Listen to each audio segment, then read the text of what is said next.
সুপ্রিয় দর্শক, হক green world চ্যানেলে আপনাকে জানাই স্বাগত। থাম্বনেল এবং টাইটেল থেকে বুঝতে পারছেন এই গাছের নাম হচ্ছে ক্যালেন্ডুলা। এই ক্যালেন্ডুলা কিন্তু খুব বেশি ভ্যারাইটি হয় না, তবে ফুলের গঠনশৈলী কিছুটা আলাদা হলেও হতে পারে। যেমন এই ফুলটার গঠনশৈলী আর এই ফুলটার গঠনশৈলী একটু আলাদা তো অবশ্যই আছে, তবে খুব বেশি ভ্যারিয়েশন হয় না, কালারটা এরকমই হয়। আর খুবই সাধারণ ফুল, সহজলভ্য, অল্প দামেই নার্সারিতে পেয়ে যাবেন। থামপাড়ে ছোটো ছোটো ফুল গাছ পাওয়া যায়। নভেম্বরের শেষের দিকে বসালে আপনার জানুয়ারির প্রথম দিক থেকে আপনি ফুলটা পেয়ে যাবেন, কিংবা ডিসেম্বরের মিডিলের পরেও পেতে পারেন। সেটা টেম্পারেচারের উপর ডিপেন্ড করে 1-2 সপ্তাহ এদিক ওদিক হতেই পারে। পরিচর্যা বলতে খুবই সাধারণ পরিচর্যা করতে হয়। এই গাছে দুটি জিনিস খেয়াল রাখতে হবে। দুটি জিনিস বলতে আপনার জলটা দেবেন খুব সচেতনভাবে, কারণ জল কম বেশি হলেও যেমন শুকিয়ে যাবে, আবার মানে এটা বেশি হয়েছে বলেই এইরকম অবস্থা হয়েছে, আবার কম হলেও কিন্তু শুকাবে। কারণ জলটা এমনভাবে দেবেন গাছ যেন মাটিতে ময়েস্ট থাকে, এটা খেয়াল রাখবেন। অতিরিক্ত জল একদম পছন্দ করে না, ওয়েল ড্রেনেজ ব্যবস্থা রাখবেন। ছোটো ছোটো পটেই এই ফুলগুলো খুব সুন্দর শোভাবর্ধন করে। এই হচ্ছে ব্যাপারটা, জলের ব্যাপারটা নিয়ন্ত্রণ রাখতে হবে। দ্বিতীয় ব্যাপারটা হচ্ছে যে কোনো ফুল হয়ে গিয়ে শুকিয়ে গেছে, ধরুন, তো এই যে পুরো ডাঁটাটাই কিন্তু একেবারে সবুজ হয়ে আছে, এখান থেকে কোনো ব্রাঞ্চও বেরোবে না। ব্রাঞ্চ যেটা বেরোবে সেটা একদম গোড়া থেকে বেরোবে, মানে যে ব্রাঞ্চটাতে ফুল হয়ে গেছে সেখান থেকে ব্রাঞ্চটা বেরোবে না। ফলে এই ব্রাঞ্চটাকে কেটে ফেলতে হবে, নইলে এর যে সবুজ অংশ, এই সবুজ অংশটা অযথা খাবারগুলোকে নষ্ট করবে। আর আমরা চাই না যে গাছের খাবার নষ্ট করে দিক আর এই ফুলগুলো সংখ্যাটা কমে যাক। তাহলে প্রথম কথা হচ্ছে আমাকে যেগুলো মূর্ছে গেছে, পাতা পচে গেছে, যে কোনো কারণেই হোক, জল বেশি হলে যেমন পাতা এরকম হবে, কম হলেও কিন্তু এইভাবে হতে হবে। তো এইগুলো পাতাকে কেটে ফেলতে হবে। আর মুছে যাওয়া ফুলটাকে মানে মানে বোটা সমেত একেবারে গোড়া থেকে কেটে ফেলতে হবে। তারপরে আসছি আমি অন্যান্য পরিচর্যাগুলোকে নিয়ে। তো বন্ধুরা, আমি দেখতে পেলেন আমি এটা কেটে দিলাম, আর এই যে বোটা যেটা ছিল আর কি, সেটাও আমি কেটে দিলাম এই গাছটা থেকে, আর পচা পাতাটাও কেটে দিলাম।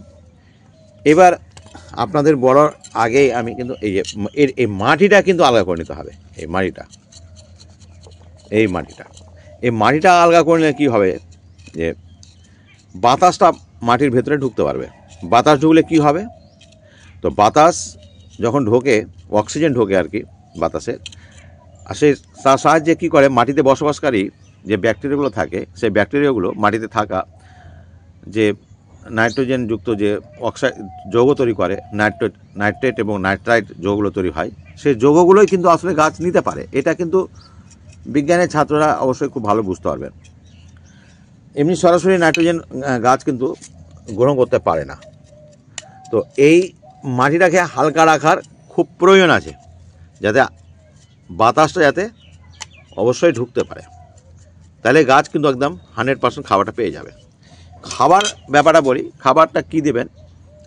খাবার আপনি দিতে পারেন সিংকুচি, বনরাস, নিমফল আপনি দিতে পারেন জৈবিকভাবে। কলার খোসা ভেজানো জল, পেঁয়াজের খোসা ভেজানো জল, এসব দিতে পারেন। আমি অবশ্য অত পারি না, কারণ আমার এত বেশি গাছ যে আমার পক্ষে জৈবিকভাবে সব কিছু সম্ভব হয় না। আমি তখন কি করি, এই যে 10-26-26, এই যে 10-26-26, এই 10-26-26কে 4 সাইডে কিনারা করে 15-20 টাকা দানা দিয়ে ভালো করে মাটির সঙ্গে মিশিয়ে আমি আবার ফিরে আসছি পরবর্তী কী পুজো করবো সেটা দেখা। তো বন্ধুরা, আমি খাবারটা দিয়ে তারপরে আসছি। হ্যাঁ, তো বন্ধুরা দেখতে পাচ্ছেন খাবারগুলো দিয়ে এবং মাটি 4 সাইডে মাটিটা দিয়ে ভরে দেব। তাহলে এই এটাতেও দিয়েছি, 4 সাইডে দিয়ে মাটিটা ভরে দিলাম। আচ্ছা, এইবার জলের ব্যাপারটা বলি। এই গাছ আগেই বলেছি যে অতিরিক্ত জল পছন্দ না করলেও ময়েসটা কিন্তু পছন্দ করে। তাহলে যখন মিডিয়াটা তৈরি করবেন, তখন কিন্তু যখন গাছটা বসাবেন অবশ্যই কোকোপিটটা দিয়ে রাখবেন। কোকোপিটটা কী করে, প্রয়োজনীয় জলটা ধরে রাখতে পারে। আর মিডিয়ার কথাটা আমি একটু পরেই বলছি। সত্যি কথা বলতে এর মিডিয়াটা আপনার 40% নেবেন গার্ডেন সয়েল, 20% অবশ্যই নেবেন কম্পোস্ট, 20-30% নিলেও কোনো অসুবিধা নেই, ভালো হবে। আর 20% নিয়ে নেবেন আপনি কোকোপিট, 10% বালি দিয়ে মিডিয়া তৈরি করবেন। সিংকুচি, বনরাস, নিমফল থাকলে দেবেন, না থাকলে কোনো ব্যাপার নেই, থাকলে খুব ভালো। জলের ব্যাপারটা বললাম, যেটা জল এই যে শুকিয়ে যাওয়ার আগেই বলেছি জলটা দিয়ে দেবেন। তো মাটিটা একেবারে শুকিয়ে গেছে এমনটা বলবো না, তবে যেহেতু খাবার দিলাম সার দিলাম, তো একটু জল দিতেই হবে। আর এই জলটা কিন্তু আমি প্লেন জল দিই না, না, আপনারা যারা আমার নিয়মিত ভিডিও দেখেন তারা জানেন যে আমি কিচেন ওয়েস্ট থেকে যে লিকুইডটা তৈরি করি সেটা হয় কি, গাছের জৈবিক চাহিদাও যত থাকে সেই জৈবিক চাহিদাটা কিন্তু এই জলে মিটে যায়। জলটা একটুখানি বাদামি রঙের হয়, কারণ কিচেন ওয়েস্টকে 4-5 দিন ভিজিয়ে রাখার পরে একদম সুন্দর একটা লিকুইড ফার্টিলাইজার তৈরি হয়, যে ফার্টিলাইজারটা যে কোনো গাছে আপনি দিতে পারেন এবং বিনা পয়সায় তৈরি। এইভাবে করি। আচ্ছা, এবার রাখবো, গাছটা রাখবো কোথায়?